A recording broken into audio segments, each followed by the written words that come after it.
Well, all right. So here we are for episode 2. Just want to make sure, I'm not sure if everyone is coming on, but come on in and we're going to get started with our discussion. So last Friday, we had a discussion on African American um, mothers, just mothers of African American children. And this week, we're going to have the same thing, mothers of biracial sons and daughters. And so we just want to come together and learn. We want to come together and discuss and then share. Okay. I don't want this to be something that is a tool for you to do anything other than to learn. That's all I really want to do. And then to solve the matters between ethnicities, to solve the matters in regards to racism, systemic racism. That's what we're really talking about in life right now. And so we're coming together because there's some feelings that we have as mothers. And my interest is how do we learn from one another? Because ultimately we're really a mother. It doesn't make a difference, about our children to a certain degree, but we want to come together to learn as mothers. And so that's what we're here to do on today. I'm excited because we have 3 wonderful people whom I've known, each of them well over, I don't know, one at least 17 years, maybe longer. Good God, we're not that old, but whatever. Another for, I don't know, at least 9 years, right, Diamond, I think? At least Yeah, 8 or 9 coming up on 10 years. Yeah, and Helena, we've known each other for the first time we met, I think, was almost 4 or 5 years ago. So it's been a while, but we haven't fellowshipped in a long time.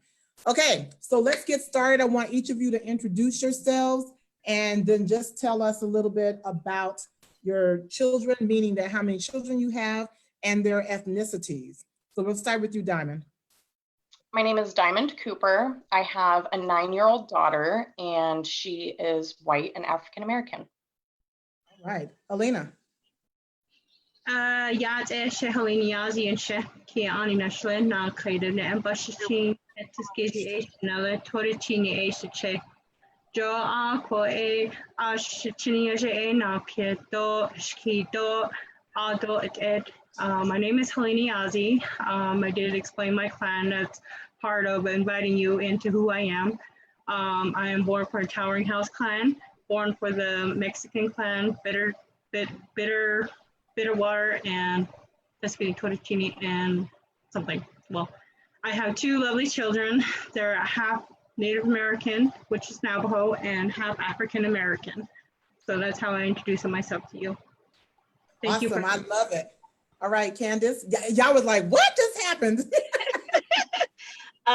So I'm Candace. I've got 4 kids, 2 boys, 2 girls, and they're a mix of a lot, but they are African American, white, Spanish, part Native American, Italian.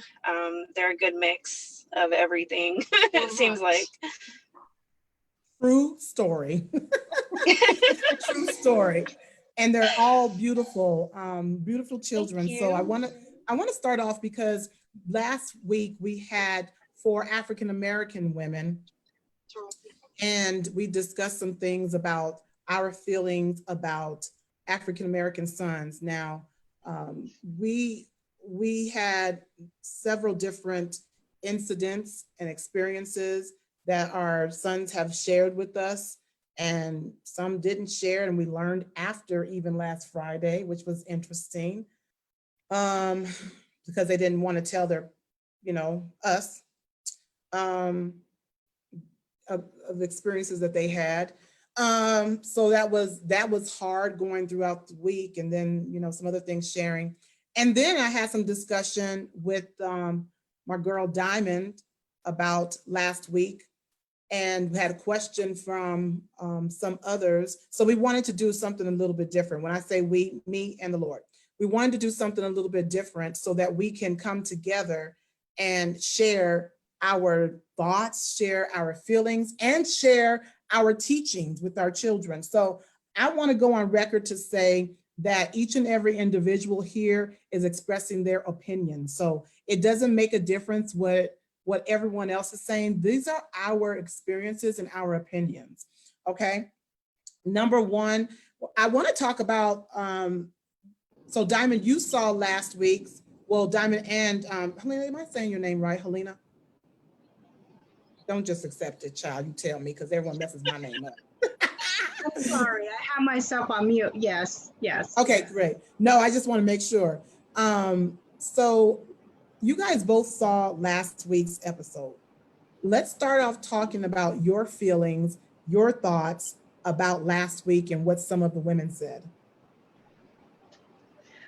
Well, one of the lady I had questions about. I have a 2-year-old toddler, and one of the lady, I don't know who it was, but the identity part of who he is, because he is half African, half Navajo.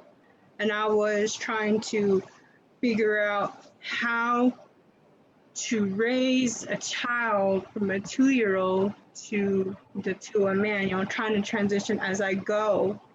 And by watching, you know, the ladies last week, it was breathtaking. I had to take a step back and really, you know, think about that conversation. And I agree with the ladies that were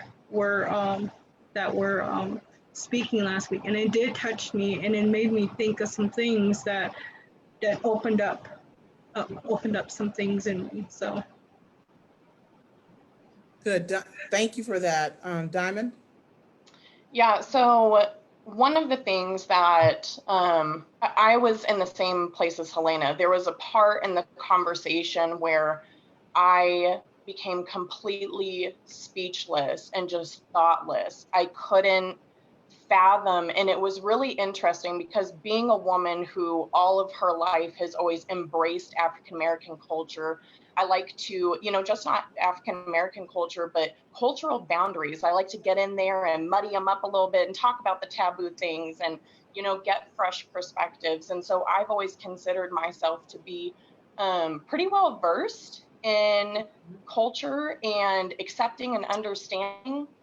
But I realized that even though I have really close relationships with people from different cultures, that I truly have no idea what it's like. And I say that because the women were describing how they have to teach their sons not to wear hoodies and to stand up straight and how to react to police officers.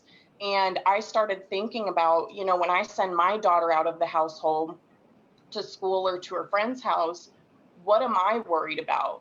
And what I'm worried about is that child going to represent my name right while she's at school?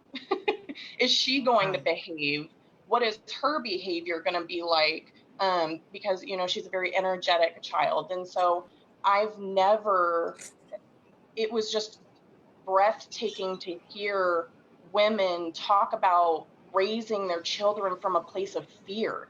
And I can't even imagine what that's like. And so that really impacted me and was a huge reason that I wanted to have this conversation with you, because this dialogue is just so incredibly important.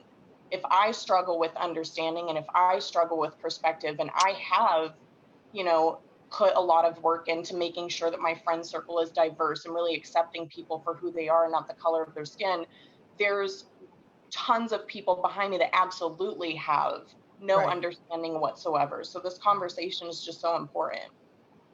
Right. So some of the things that were, and Candace, you've been really busy, so I mean, and unable to see that yet, but one of the conversations that we had and talked about were not only the experiences that each of our children had, but exactly what Diamond's talking about. We absolutely have to have those conversations about where not to go, how not to walk, what not to say. And this starts early. This starts very early for us. And not only that, it literally is even in the swag and walking in certain places, and you know what your speech should sound like, and it sucks because we shouldn't have to have all those conversations, but we have to. And so as me, I am very aware that I always have to have those conversations, but I'm interested, Candace, in what you're thinking about, because you have much older children than the other two do. And so you've experienced a lot, just knowing you for all these years, you've experienced a lot and know a lot about the culture, and have lived in that culture. So kind of talk to me about your experiences.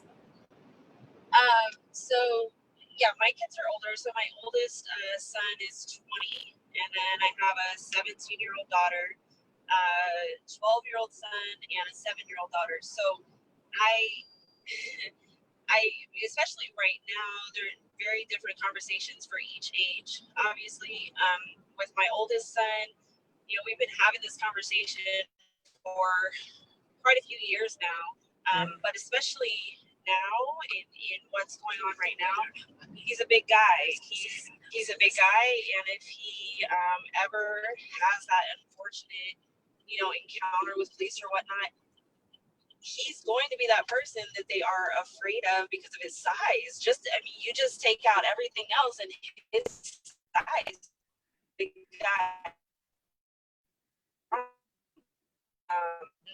Diamond, you were talking about, the mothers having to raise children from fear, and since I had my oldest, I've always focused on, some mom told me, that was just raising decent human beings. So my focus was always on raising decent human beings. It wasn't that I'm raising a mixed child, or I'm raising a Black man or a Black woman. It was always just, I'm raising decent human beings. I wasn't focused on the race factor in that. That wasn't my main focus. And then in recent years, especially, it's had to change, and it's had to force that conversation and force me to really focus on the race factor for my kids and what that means for them. And that's been a tough conversation. My kids, if you look at my kids, some people may not even realize that they're mixed, to be honest, depending on where you're at. In Tucson, most people are kind of surprised sometimes that they're mixed.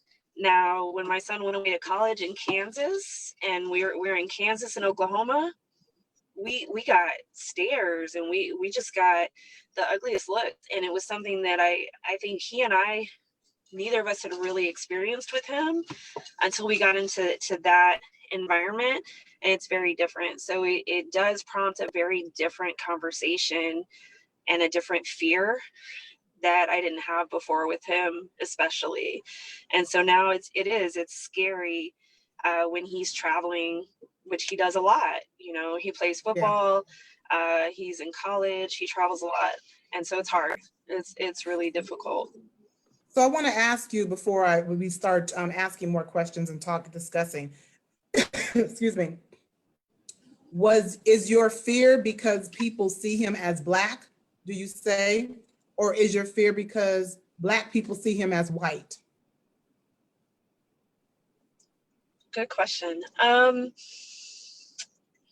know in talking to him, he gets it from both sides. He's made that very clear. For Black people, he's not Black enough, and for white people, he's too Black, and so he gets it from both sides. I think my fear is just other people's ignorance.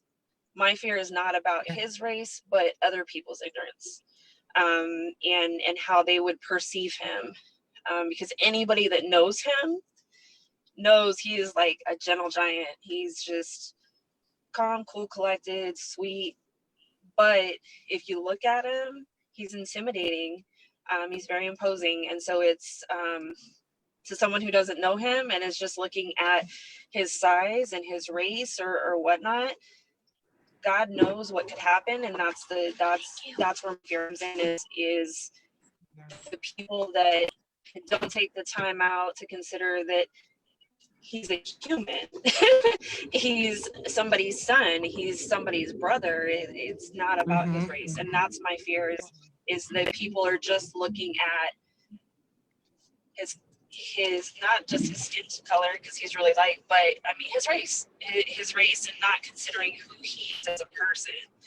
And that's what I think is the problem right now, is that these are people. It doesn't matter. They're people, and the sheer ignorance that their race changes what kind of person they are just pisses me off, especially when considering my children. So it's something that's really hard to come to grips with. So let's talk about this a little bit. So let's talk about, we talked about last week, the upbringing and the conversations we have, and you guys kind of generalized some things, but what do those conversations look like pre the most recent years of, and this really started years ago, but the most recent killings of African-American males, and now more females are coming along. What do your conversations look like pre this time? And I'll start with you, Helena.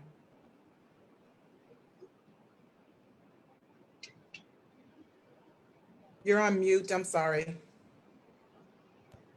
Sorry. That's okay. I have a toddler, so, you know, well, there's so many things I could say with the killings and everything that is going on. It really touched my heart with the scenario that had happened last week. It threw some things and darts my way of how to look at it at a different perspective. In a couple days, my direction in that thought is been rough. I haven't really recollected myself about that scenario, because the scenario where I'm at is we're up here on the reservation and people are getting sick up here. And then I have to transition my mind and say, you know, we have killings that's going on as of right now. So my mind honestly hasn't transitioned in that theory yet of these men, this African-American men being hurt. And last night I said, you know, what if that was my son? What would I do? How would I explain that if he was to be at a different age, you know? And it's different up here where I live. We don't really kind of like, how could you say, concentrate on that area. We just concentrate on what it is right now. So we're kind of, I'm kind of out here on the reservation. We don't have that interaction up here. And it's different here where I live because we don't have this type of walk up here. Our walk here on the reservation is different from the city life. So I wanted to bring that up because it is important. Our people up here, we kind of, it's hard for us to, how'd you say, pinpoint the racist part. We don't concentrate that part. My mom, I have my mom here with me, so she's listening in. She trained me up to not look at color. And that is the thing that touched me, because now everything is of color. And I don't see that. I was always brought up to love one another, that we all bleed the same. So I just wanted to let you ladies know, and those out there, that, you know, there are those that are praying for those of color. You know, we all bleed the same. So I just want to, yeah, on that end. I don't know if I answered, but I'm just bringing that up right now. So let me ask you another question then. So what are your conversations? I know you said that you had to change and kind of look at things a different way. So help me out, as you know, I'm deep in the African-American culture. Obviously, I was raised by a woman and a man who are from the deep South, Texas, and they've seen it all. My dad would be 103, so he went through in World War II. So he definitely went pre-civil rights, as well as my mother. And so help me to understand, what is the teaching like? What would the conversations be like as they're growing up as a child? As a child, how I'm teaching my son right now is to love one another, of who they are, Okay. not look at who they are on the outside. My mom always, my mom always said, love everybody, because it says in the word, love, love thy neighbor. And with everything that happened, it feels like everybody is just justifying of color when they should be reconnecting. It's because part of our people, part of the nation, I don't know if you've seen footage, but we've had several brothers and sisters that was in Chicago that went and blessed the land, went and cleaned and prayed and danced on the land. And that's how I was taught here. I was taught to just reconciliate, there's prayer and healing in each one of us. And that's how I was taught. Yeah. And so I don't know if that kind of helps. It does. It does. It does. Diamond, kind of talk to me pre these recent killings, and then also this one. How has your conversation changed with your child? Yeah, so my conversations have been a lot like what Helena and Candace have explained. Well, Candace, in some of their earlier years, I have just focused on trying to raise a good, independent, self-sufficient child. I haven't really focused on color. And, at one point, a couple of years ago, I think she was 6 or 7, she realized that her father and I don't look the same. And her and I had, for me, that turned into a geography lesson. Let's pull up Google Maps and let's look at the world. And then, we looked at what people from China looked like and people from the Middle East. And so, it was a learning opportunity about the world for me. And I think what your broadcast on Friday really made me question is, am I raising my Black child? Because to the world, regardless if she's white or if she's African American, they're always going to view her as African American. Am I raising her from a place of ignorance because I just don't understand, what it's like to be African American in the United States and in the world, really? And so our conversations have never been centered around the color of skin. It has always been focused on the situation. And this morning, my daughter and I were watching the Today Show. I accidentally had it on. I didn't realize it was in the background, and she saw everything that's happening, which I kind of tried to shield her from because she's 9. And she said, why are they upset? And what I explained to her is that, someone died because another person kneeled on his neck and suffocated him, and he died. And you can't just walk around treating people like that. You have to be good to people. And so it wasn't a conversation about race. And at this age, I'm kind of at a loss. Do I start having those conversations? And if I don't now, when do I? And what is it that I say? And how do I make sure that she understands, this world that we're in? So I'm really interested to hear at what point Candace decided she was going to start having those conversations with her kids. So I was just thinking as you were speaking, like, especially with my older son, when we started having those conversations, and at the time, my ex-husband and I were married just until a few years ago. So a lot of those conversations came, of course, from his own experiences and him, imparting on our son how to conduct himself in certain situations.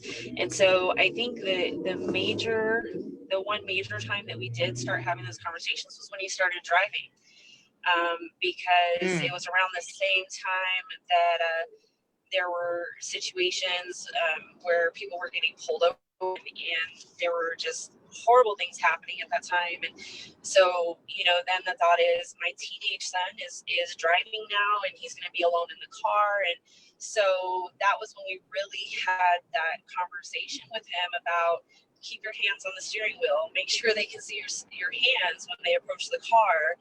Don't make any sudden movements. Don't reach for anything. Don't, do what they say, be respectful, all of these things that I know my parents didn't have that conversation with me.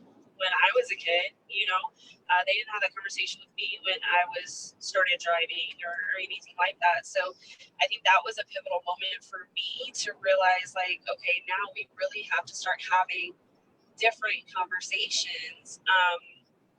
My daughter, my 17-year-old, honestly, I don't think we've really ever sat down and had a conversation about her race specifically.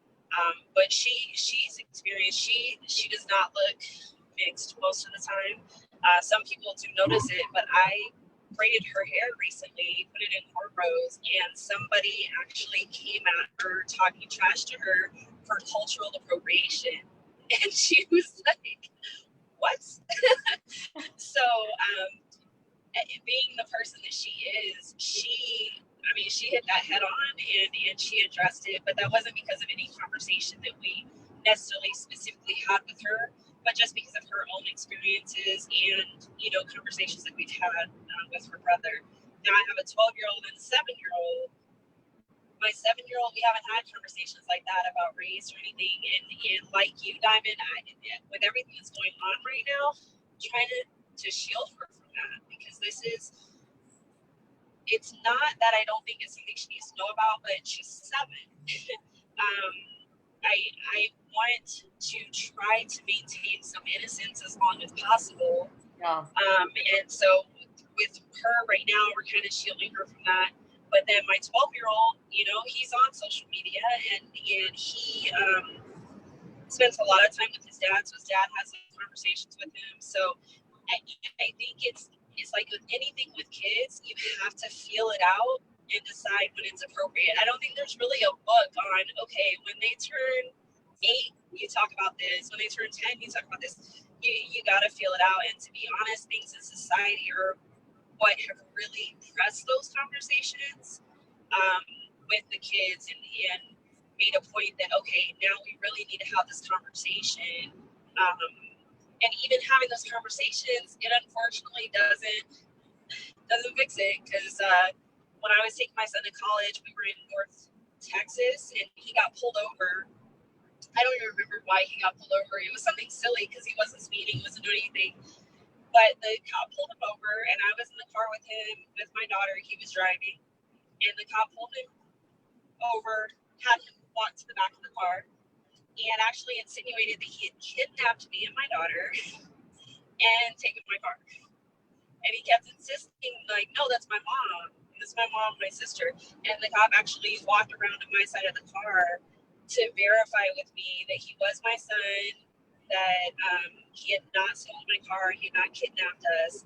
And when he was at the back of the car, my son just went to put his hands in his pockets. And the cop, I heard him yell at my son because he just saw him reach in his pockets.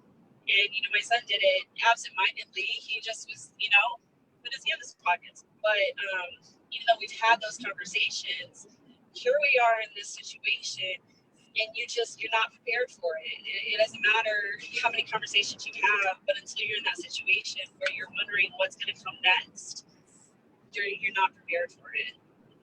Yeah. Especially with your child. Like, that was unreal.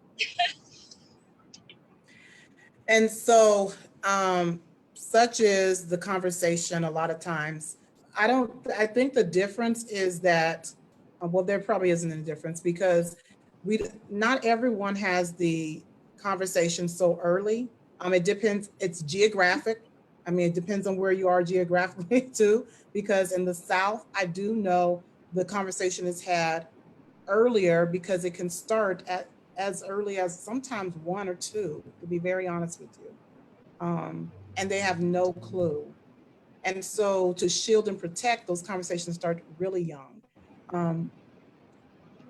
It's unfortunate, but it's just the way. So in Tucson, we don't necessarily have to have those conversations so young.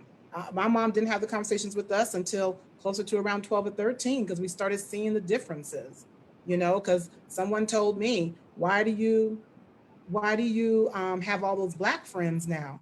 I'm like, I don't know. I don't know, you know, because we were in the community. Our street had literally almost every nationality nationality from overseas, everywhere in America. Most had migrated into this one area, and all of us were new. So I grew up, it was multicultural, but when I went to church, it was all Black. And then the Black people started moving into our multicultural area.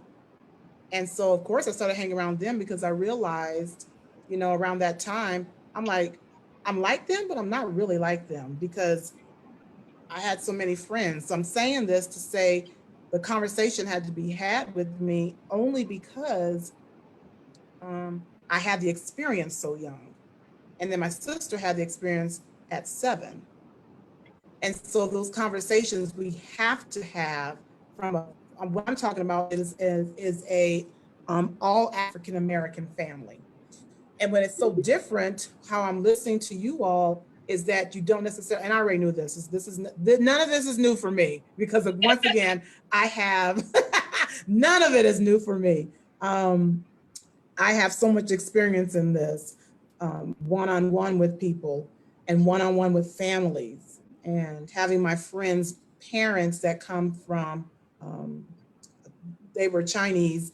The dad didn't like me. He grew to like me because I was there by his deathbed, and he was like, she's taking care of me. And that's when, 4 months before he died, is when he realized Black people were okay, right? 4 months before he died. It was an amazing experience. And he was mean, but I knew him since I was 4. And so these don't come as a surprise for me. I have a question for you all though. When you had your children, and then we're gonna move on, this is one of the questions that just came to me, was text me. So many people have my number. So when you had your children, what was the response of your parents, them being I don't call it biracial, bi-ethnic? So the conversation for me really started when I started dating an African American man. My dad really feared for me. It wasn't a conversation of, you know, you shouldn't do this. It was a conversation of, you're going to face backlash. And as your father, that scares me for you. And I just want you to make sure that this is the decision that you want to make. And so that conversation happened before I ended up with Raylin. But it was more of a fear conversation. It wasn't educational at all. I don't know that he had anything educational to offer other than just his concerns as a dad. Did he have the same concerns for your child? We didn't have conversations when I found out that I was pregnant about it. It just, you know, I, since very young, have always been a very independent person. And independent thoughts. And I'm going to do what I want to do if it's good for me or not. And, you know, Jesus is still working on that part of my character, but we didn't have conversations about Raylin being biracial. Okay. Helena, can talk to me, then I'll get to Candace. Okay. So that talk never came about with my parents. My father and my mother, you know, they're caring. We've already had, I have 3 beautiful nieces. They're actually half African and half Navajo. And when they first came into our household, when they were babies, we accepted them of who they were. And we surrounded ourselves around them and take care of them. So a race, you know, that race didn't really, you know, there's no other choice but to love them, love who they are and what they're gonna become.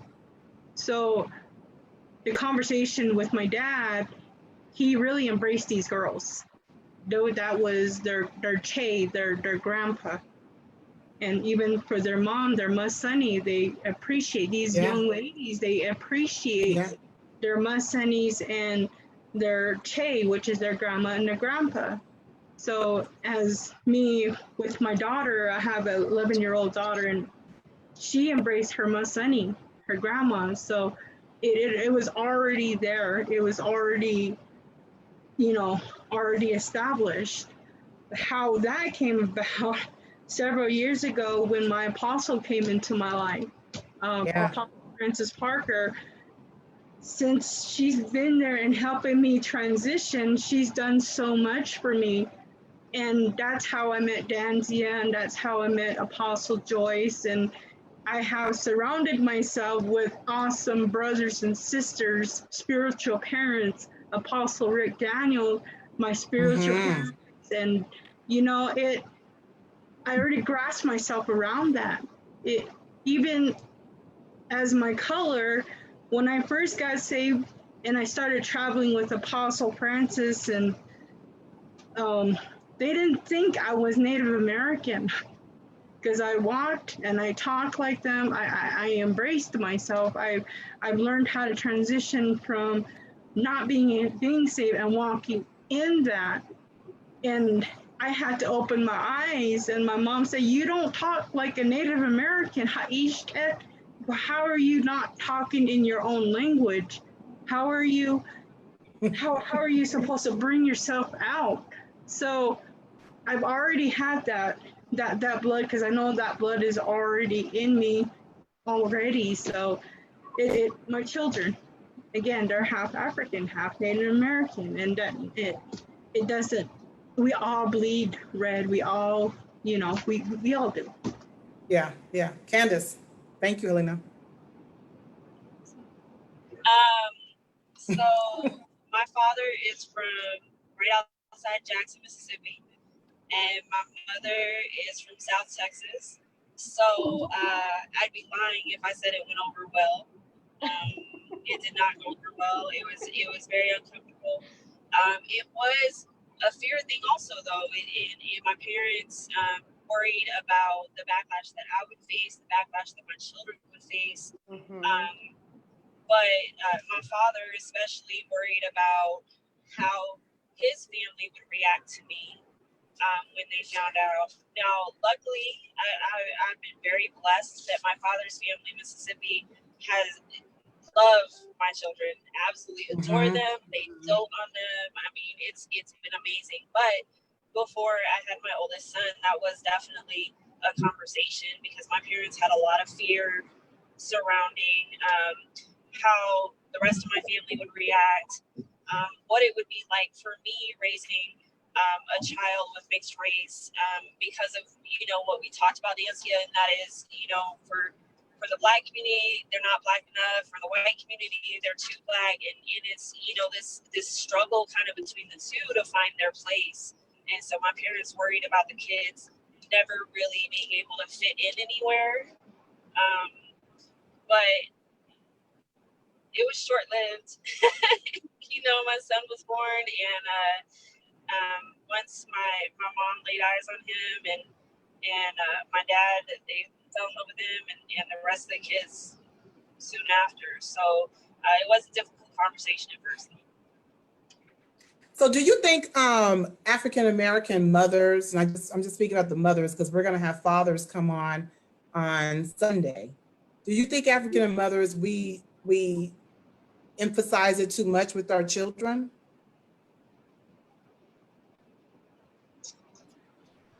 That's a good question. I don't think it's emphasized too much. I honestly can't. I don't feel like I can answer that. Okay. I don't feel like I can answer that. Okay, that's understandable. Okay. Danzia, so before your broadcast, I did think that. And I told you in our one-on-one conversation, I said, at first I'm hearing these women talk about, these, not just women, these are powerful, courageous women talking about raising their sons not to wear hoodies. And I'm thinking, it's a hoodie, and, to stand up straight and to operate this way and walk this way. And, for that conversation, I used to think, this is just a bit much. But after hearing the women talk about the impact that discrimination, systematic discrimination, has had on their lives, and how they have to raise their children from a place of fear.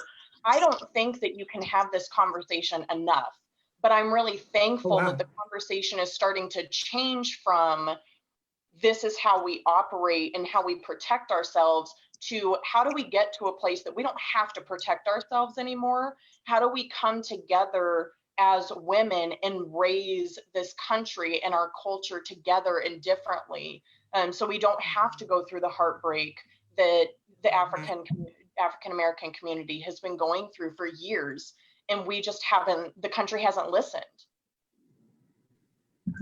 Yeah. Helena, did you want to touch on that one? I agree with my sister Diamond and also Candace. You have to be very strong, especially with African American boys or children.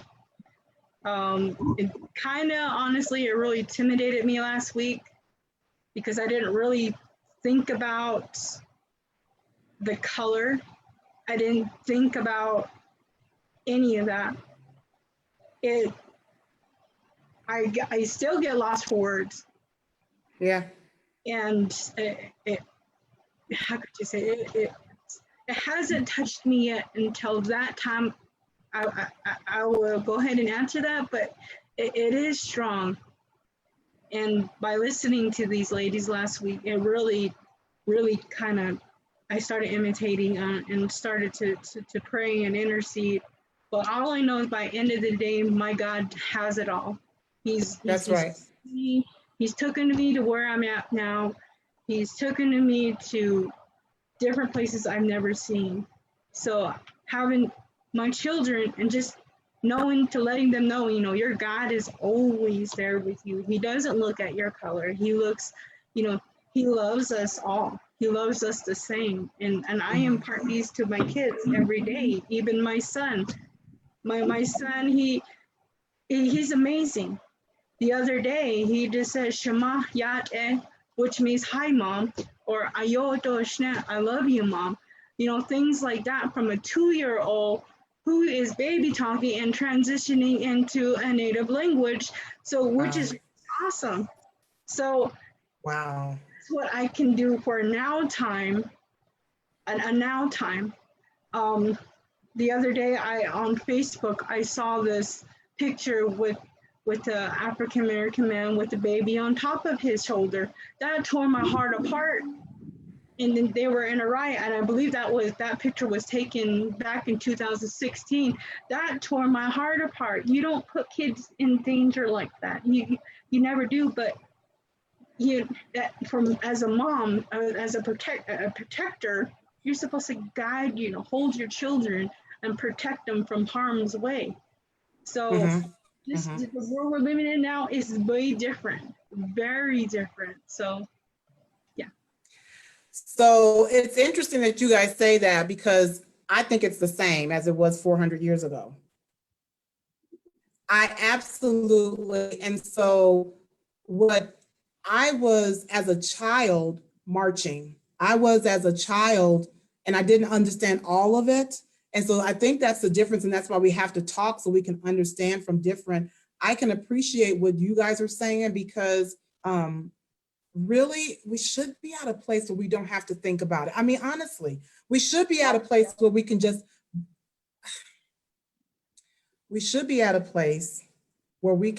be ourselves. Yeah. Where people see us, see our hearts, see our almost see our thoughts. We should be at that place.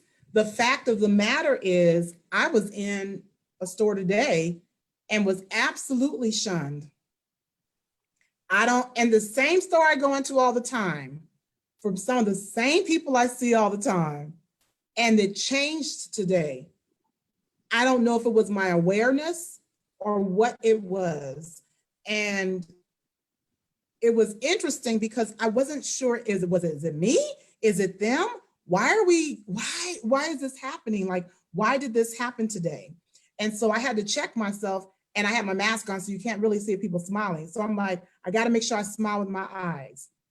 So I was trying to do that with different people. I would even say hello, and some people I got it back from, some people I didn't. But then I thought about it when I got home, and I said, maybe they don't know how to react during these times, you know? And it can't be just because they just don't like me. Maybe they don't know how to respond. Maybe they're, you know, fearful. If they say something, I'm going to say something. Or maybe they think I'm afraid. There's a whole bunch of different things. The fact of the matter is, this has been going on. And so to answer that 2016 photo, children have been involved since babies in the Black community. I mean, I'm talking about African-American community, where there's no mixture of race. Unfortunately, and fortunately, there has been that going on for years. You're talking about children being sold at 2 and 3. So they're in the mix. And that's the reason why, and so you can understand why would they pull the baby. I agree. I saw that photo before and I'm like, why are they doing that? But then an elderly lady in her 90s said, she goes, they've always been involved. They were sold at 2 and 3. And I was like, oh, I didn't get it. So that our culture, and I call it culture, is that we have to teach them young. But the same thing, I'm on the other side, just listening to you all. And I feel like, but why? And so how do we stop it, guys? I'm just asking you all, how do we stop it? How do we stop that and start something else? Because I can tell you, these millennials, they're all about everybody. They're all about everyone coming together, because I have almost every nationality, I think, and ethnic background in my family now. And so we have our family reunions. It's everybody. What the heck? So we can't sit and talk about just Black stuff. We can't do it. Right. We can't do it because then we're leaving someone out, right? But we still talk about some things and then we learn from one another. So what do we do? Like, honestly, what do we do for our children? Do you think your children are going to have, now, Candace, you have already experienced it. Do you think, Diamond and Lena, your children may experience this? I think that it's inevitable. I think she will at some point. I pray she doesn't, and I pray that this movement that has come through moves so rapidly through our culture that our babies, and she's 9, but she's still a baby to me, that she doesn't have to deal with any of this, and that this is a teaching moment for her in the future, but looking back at how things used to be. I pray she doesn't have to. Yeah, I get it. Helena? My thoughts on that, he may counter it. He may counter in the future, and to be able to help him and stand with him.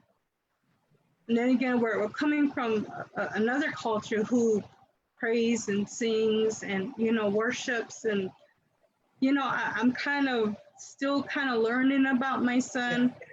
I will be out in the open with you right now. My son, he knows how to turn on a TV. And by the end of the night, we turn it off and we would set it to where PBS is on. So he knows how to do that. And then again, with how my sister said, the news came on. My mom forgot to set it. So he was watching that news of Brother Floyd and people hitting, he saw that. And this is what he did. He went outside. He's never done this. He's never had. He took a branch and almost busted our window because of what he saw in media. We have to be able to be careful and watch I have to be careful to watch my toddler when I'm away. But if I'm away, my mother, she does help me with my son. And just teaching him, this is not what you're supposed to do. You're supposed to respect the people around you, respect people's assets, their businesses. And I had that discussion with my toddler the other day. This is what you're not supposed to do. You're supposed to respect your elders, respect each person that comes towards you. And that is the hardest thing ever. Even if somebody lifts their hand, you have to be able to respect them. And it does hurt me a lot. Even my daughter, and I have to explain that to her. Her father is in her life. He has not yet to speak about, the race color, because that's his responsibility, not mine. I try not to, because I don't know too much of the African stories, the stories, and impart that into her life. But I can tell her about my culture, about our chiefs, Narbana, Geronimo, Crazy Horse. Geronimo gave his life to Christ, and how did he, this is the stuff I can teach my daughter to be a respectful woman of an African descendant. Also my son, to teach him on how to be a respectful child, and how to raise him like that. So there you go. Thank you. Thank you. Candace, I got a question for you. I almost know the answer to this because I know Candace. Okay. What was your initial reaction to hearing about, I'm going to just mention the last three: Ahmaud Arbery, and I don't even watch news. I find out stuff and then I unfortunately come across it, or someone sends it to me through social media especially. I don't turn on the news because I am a very, I feel spiritually and I know things are coming before they come normally. So I try not to see it. Yeah. I don't have to see it to believe it, Yeah. but I want to ask you this. What were your feelings about the last three? Ahmaud Arbery, Breonna Taylor, Ahmaud Arbery jogging, non-police officers, Breonna Taylor in her home, she's secured, or EMT, and the most recent, George Floyd, and when he called out for his mama. So I'm Ahmaud excited to hear Arbery, this. when I saw it, so like you, I don't really turn on the news. I'll be perfectly honest, and this may sound naive or ignorant, whatever you want to call it, but the news that I see is what I see on social media. It's too much. I've got too much else in my life for it that I'm worried about, that I just can't put my energy into that. So on social media, I saw the video of Ahmaud Arbery and the news report, and was horrified, absolutely horrified. For the two men, but also the man reporting, I lost my mind, because that is just absolutely horrible. And so I was enraged and angry, and just saddened by this man's last moments. And then I saw a post by a service member, a Black service member, who wrote a post about how he goes running all the time. He goes jogging all the time, and his wife always worries about him, and he always brushes her off that, I'm just going jogging. And he said, and after this instance, you can't just go jogging, and that's horrible. That's absolutely horrible. So it just broke my heart. That broke my heart. Then, if that wasn't bad enough, then the Breonna Taylor situation again. Just enraged. No reason it should have happened. No justification whatsoever. Absolutely heartbreaking.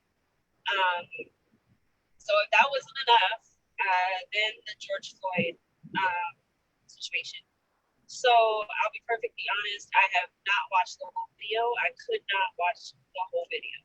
I could not. This you're gonna have me start crying. It brought me to tears. Absolutely, is horrifying. I I am outraged. I am enraged. I am angry. I'm sad. The part about him calling out for his mom, I saw a woman protesting that had a sign that said, when he called, all mothers were summoned when he called out for his mom. And that hit home. And I cried because in that moment that he's calling out for his mom, that could have been any one of our sons. And dang it, Dancia. Sons or daughters. Right. But you know, I'm looking at this man who, he's not a small man, but you know, he's really not.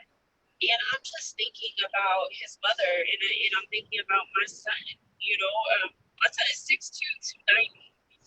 Like he's a big kid, and just the thought of what he was going through in that moment, and the people that are just standing around watching and not doing anything, and not caring, just being so indifferent, and to be someone that is so vile that you can be indifferent to whether or not someone dies underneath your knee.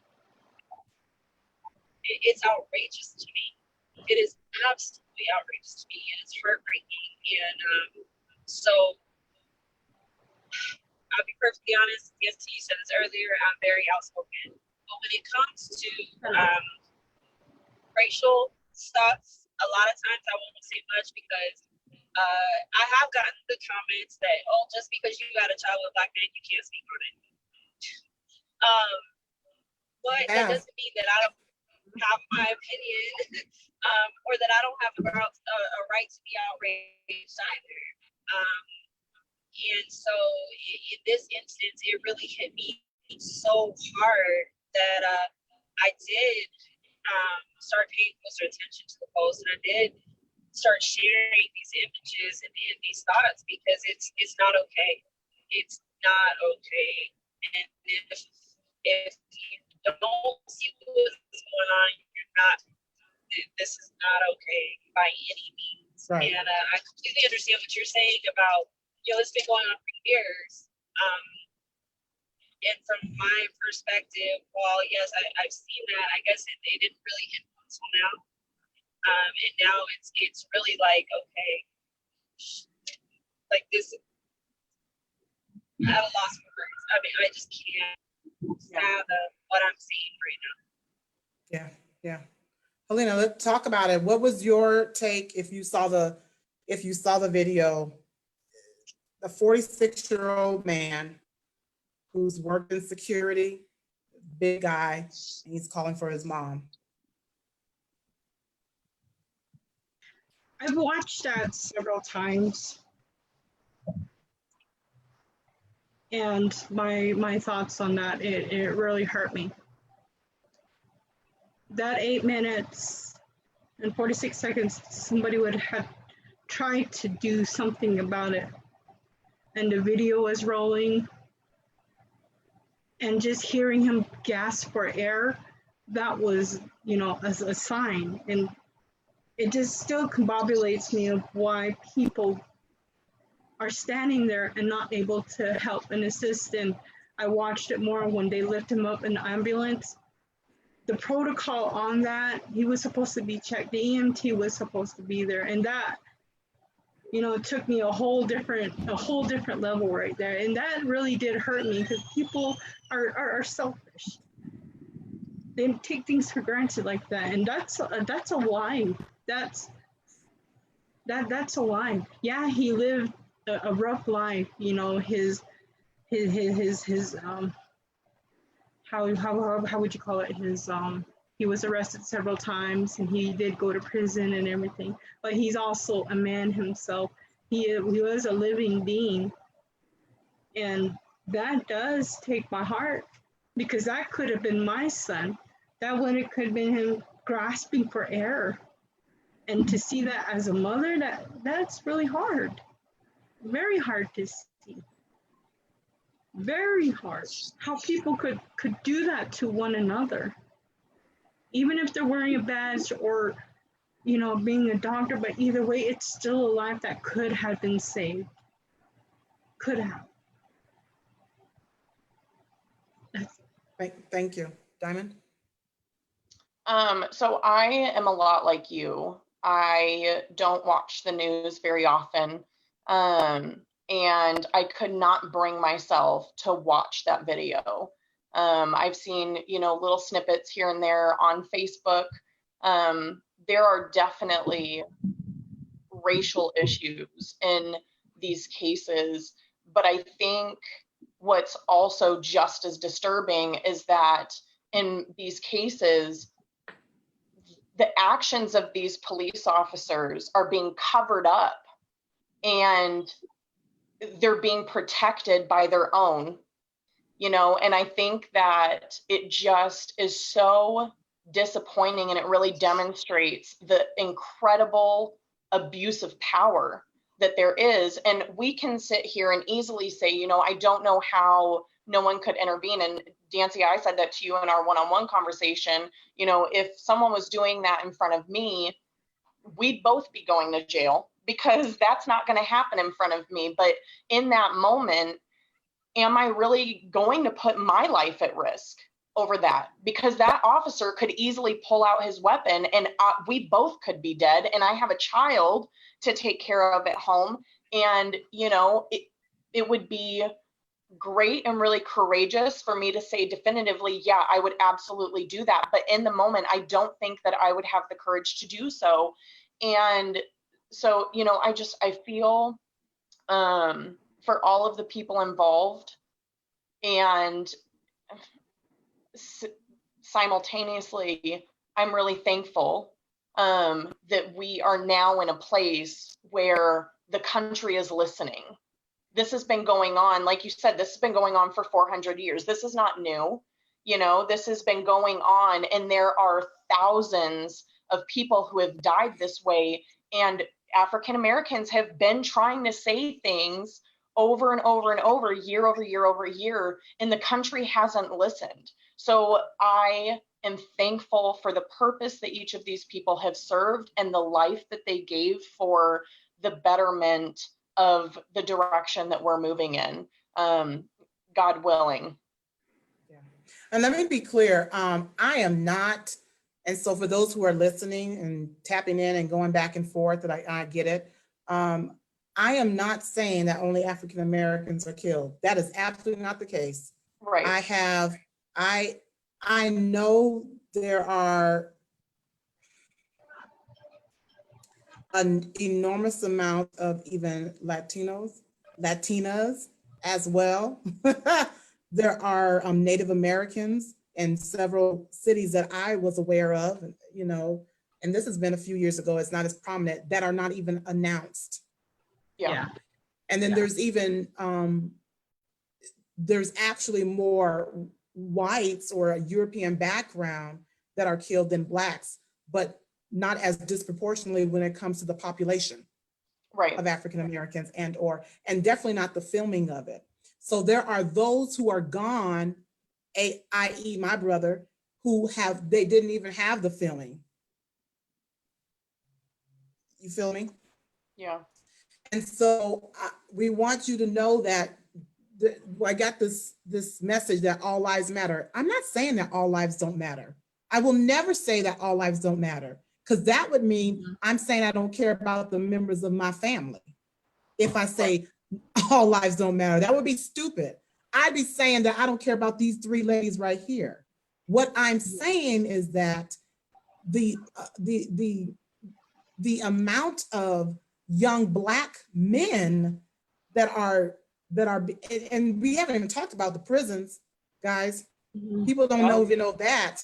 I do, because I'm very well aware of that, but we haven't talked about the prisons. Oh my, but it's just in places where we can see it, it's hard. And so what we're saying now, that there's just a movement, and there should be a movement of every ethnicity. Yes. Through this, there's one race, human race. Go ahead, Candace.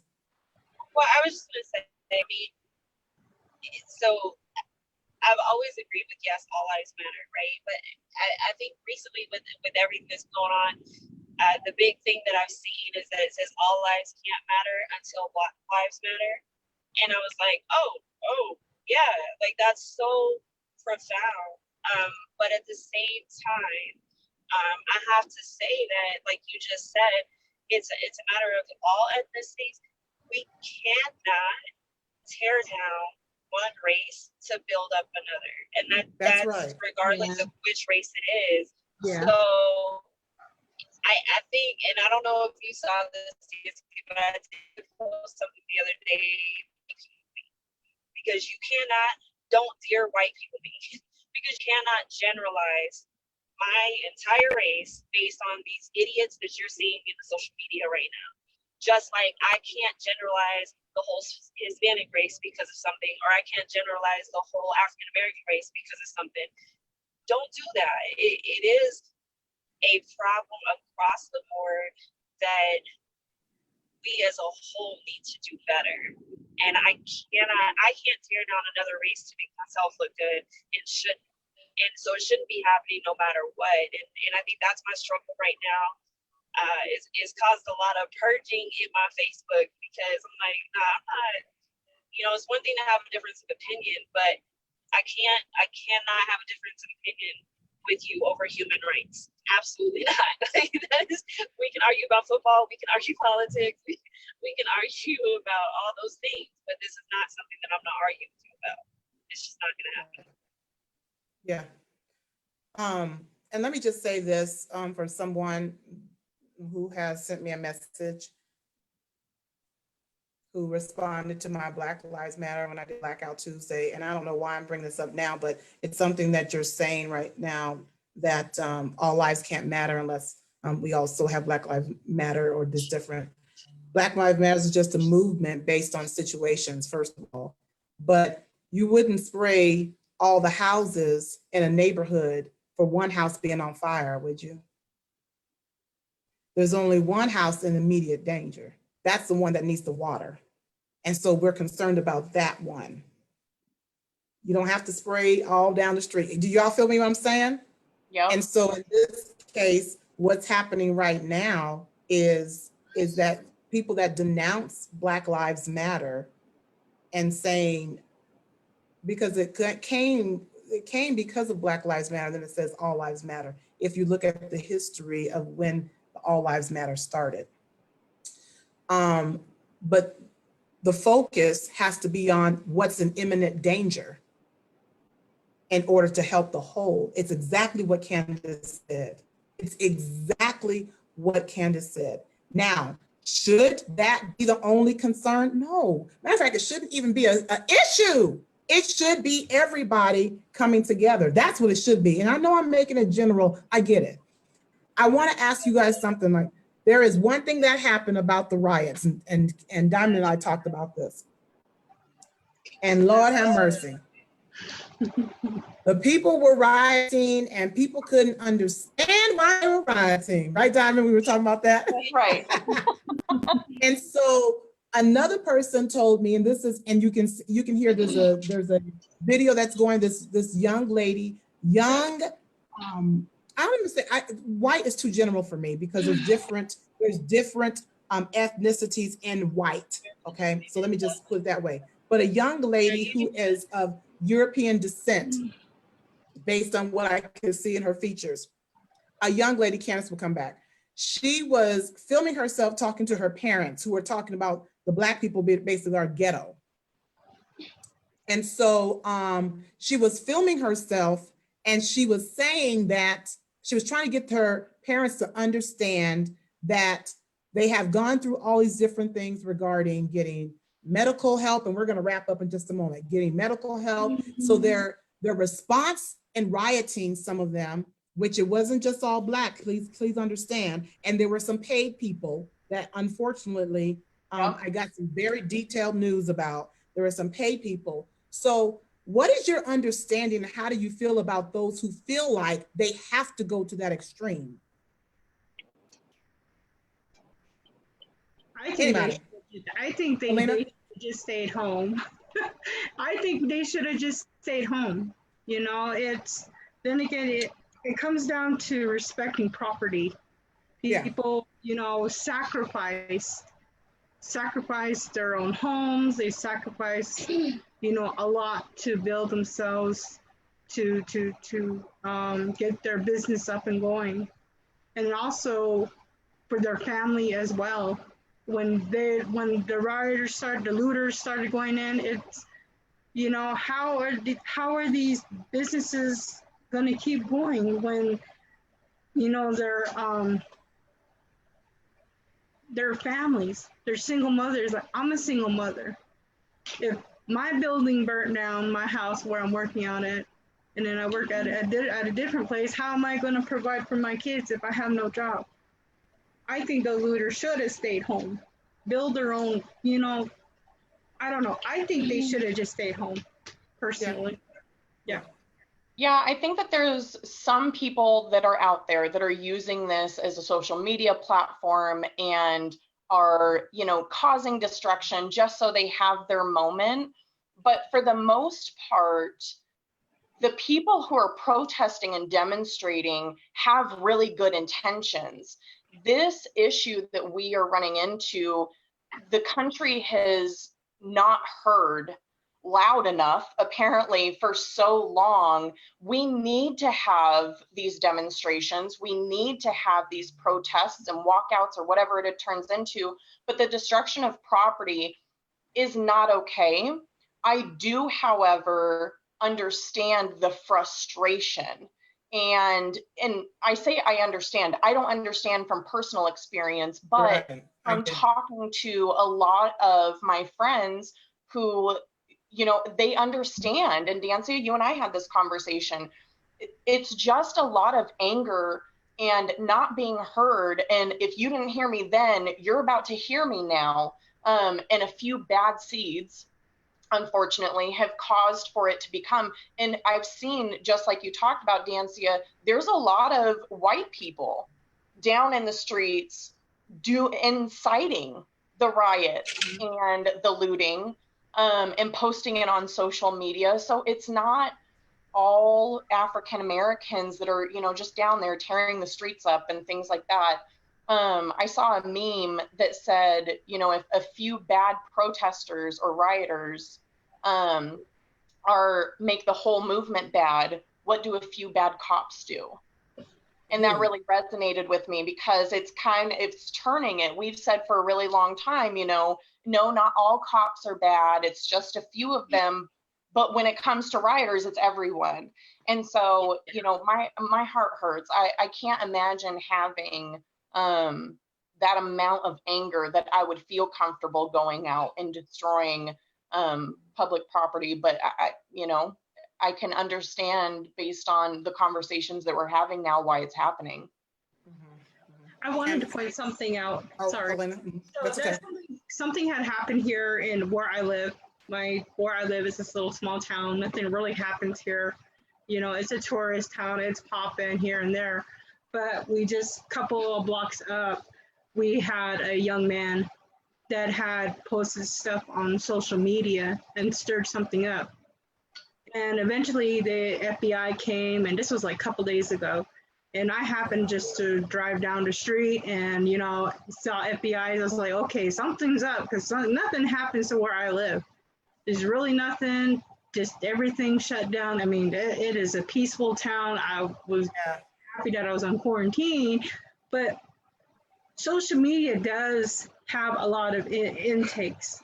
And so this young man wanted to start rallying our court or our city hall, and started threatening, and they caught him and I believe another person, but I'm not too sure about that part. But social media has done a lot, and I was trying to figure out how the FBI found it, you know, and just, you know, out of curiosity. And it turns out that they've been following this young man, and he is getting penalized by the state of Arizona. So therefore, social media has a lot to do with these looters and rioters as themselves. Yeah. Thank you. Candace? So I'm in San Antonio, and we've had protests downtown pretty much all week. It's been pretty much all week around the Alamo, Travis Park, and I'm so impressed with San Antonio right now because the protests have been powerful and moving and peaceful. But just because they're peaceful does not mean that they haven't had an impact. And I think that's very, very important to point out is that these protests downtown have been massive, and some very dear friends of mine have been down there speaking and walking and protesting as well. And just the things that are being said and messages being passed are so important. But I watch, the looting and the rioting and the businesses that are burning down, and then I see these comments by people that are like, "Oh, they have insurance." Yes. Yeah. As we know, insurance, right? Okay, you got insurance. That doesn't mean that business is now out of business until they can rebuild. Their employees are out of a job. These families are without income. Like, the fallout from this is immense. And so I do have a problem with the rioting and looting, but at the same time, somebody had said, if it was your family, wouldn't you want everything to burn down around you? And I was like, yeah, if it was my child, I'd probably want to burn everything down too. Like, so I understand the logic and I understand the frustration, but my heart goes out to these business owners and to these families that are going to be impacted as a result. So while I understand the purpose behind it and the frustration and just the out of control, I don't know what else to do because you're not listening to me, is basically what that is. It's still hard to watch knowing the impact to so many people with these businesses. Yeah. They may not be able to rebuild, they may not be able to pay their bills or their employees or feed their families, and that's the thing that's just heartbreaking to see. Yeah, that's a good point too. Let's get ready to wrap up, ladies. This has been wonderful. I'm learning so much from this, and I hope you all are learning as well. And this is just to have some dialogue and come to an understanding. So I think the Bible says, "In all that get an understanding." When we get the understanding, we're able to move towards solutions together. And so that is part of my mission, is to make sure we get an understanding. And so there's some other missions that go along with it that are extremely biblical. So when I say extremely, because they're probably very biblical and spiritual, but I wanted to also do some practical things. And I think this is very practical. So I want to close with a statement from each of you. And Helena, I want you to start off. What one thing or two things that you could say to a mother who has bi-ethnic children?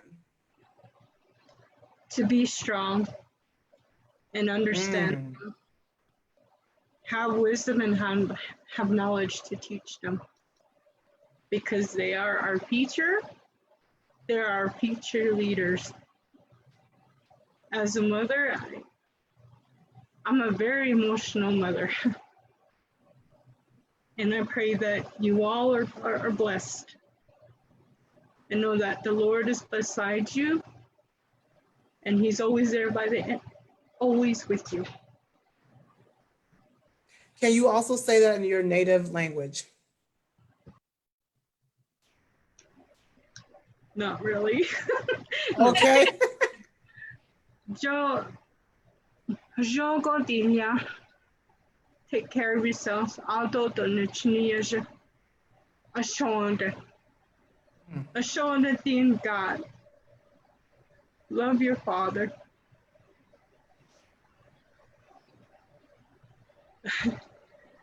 Jean Gordinia, please take care of one another. I'll put that. That's it. Oh, okay. I got goosebumps. Oh. Candace? I think as a mother with mixed race children, to be strong, but don't be afraid of what you don't understand. Ask questions and educate yourself so that you can understand and see the different perspectives and be open. But also don't be afraid to speak up, because I think that that's probably the most important thing for me with my children is I don't want them to lose who they are, any piece of them, no matter what. I want them to be able to embrace and love every part of their heritage. And so that includes mine, their fathers, grandparents, everybody. So to speak up and educate the kids and people around you, but to ask those questions that you need the answers to instead of just waiting until something happens to ask that question. Yeah, yeah. Thank you. Thank you. Diamond? I think being strong just as a mother, regardless of, you know, what background your child is number one. But the other part is that being a woman and a mother to a biracial child doesn't mean that I have to be a fly on the wall. I sometimes feel like I can't identify with my white parents because it's different. And I sometimes feel like I can't identify with my African American parents because it's also different. And we have to kind of, it takes a village to raise a child, but I think it takes a bigger village to raise an interracial child. And so create that village, have that village reflect who your child is, and create an environment where they feel safe to have these kind of conversations about what can be tough topics or uncomfortable conversations. That's powerful. Ladies, I'm telling you, I am super happy that all three of you were able to show up for this. I learned quite a bit, and I probably will be contacting you soon so I can ask some more questions just because of my my learning on a few different things. There's a lot of it that I knew, and then as this whole conversation matriculated through our, you know, this discussion as being a mother, something kind of hit to my heart. And I'm going to say this, any mother wants the best for their child, or I should say a good mother wants the best for their child. Yeah. If you're a mother and you care, all of us are going to feel the same way about a certain thing if it's our child. And we can't help but feel, let me put it this way, a mother is a mother is a mother. When we're talking about good mothers that care about their children. And we really want the same thing. We want our children, for the most part, I know there's some people that are extremists one way or the other. That's not what I'm concerned with. I think the majority of the world is trying to come together. Yeah. And so part of the thing that I learned is that even though we may have different experiences, I think we want the same thing, especially for our children and the world that they live in. Can I agree? We want people to be able to live together. We want people to be able to respect one another. We want people to be able to even love one another. I mean, that's the bottom line. And so I think that kind of refreshed my thinking, just because I had some people come to me that were not Black, and they didn't put a good taste in my mouth in the last week, like at all. And it was very telling. It hurt because we're friends. We're not now because they chose, right? And that's in the last week. It's very hurtful when you hear something and I'm like, do you really mean that? And yes, she did.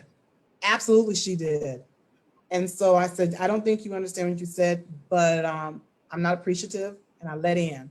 And then she told me, well, we can't be these friends. And this is all through Facebook. So we're really not friends, but we're friends. You know how that goes. You just be friends with Facebook for years and you communicate, blah, blah, blah, blah, blah. We're never even met face to face, but we've been talking for years through Facebook. It's so silly.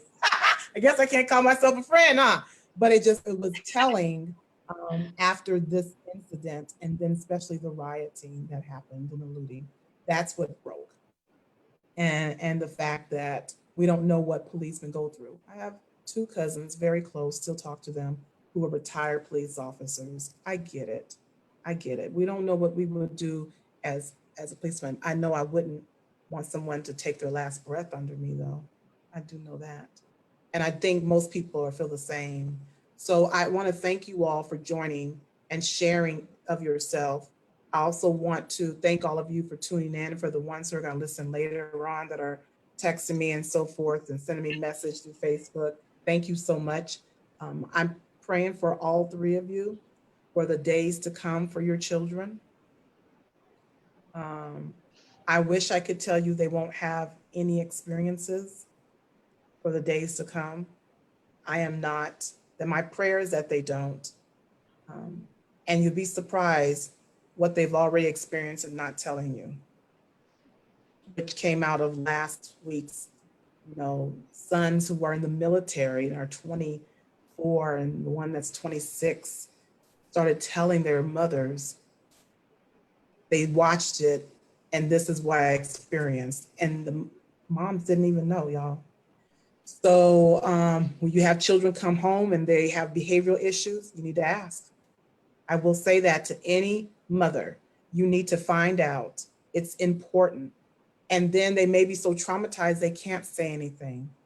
Yeah. They really experience it before we even know they experience it. And that's what hurts to me. And so I'm praying for the three of you as you endure the next few years with your young children and what's to come, because we don't know. We do know that everyone's trying. And I love the fact that we're all coming together. So I thank you all for coming on. Y'all are my sisters and I appreciate y'all. Candace, I'm so glad we hooked up after all these years, girl. Me too, So me happy. too. And Helena, we need to fellowship. I learned something that I need to be speaking some of your native tongue. Okay. And Diamond, we see each other time, so whatever. All right. Thank you, ladies.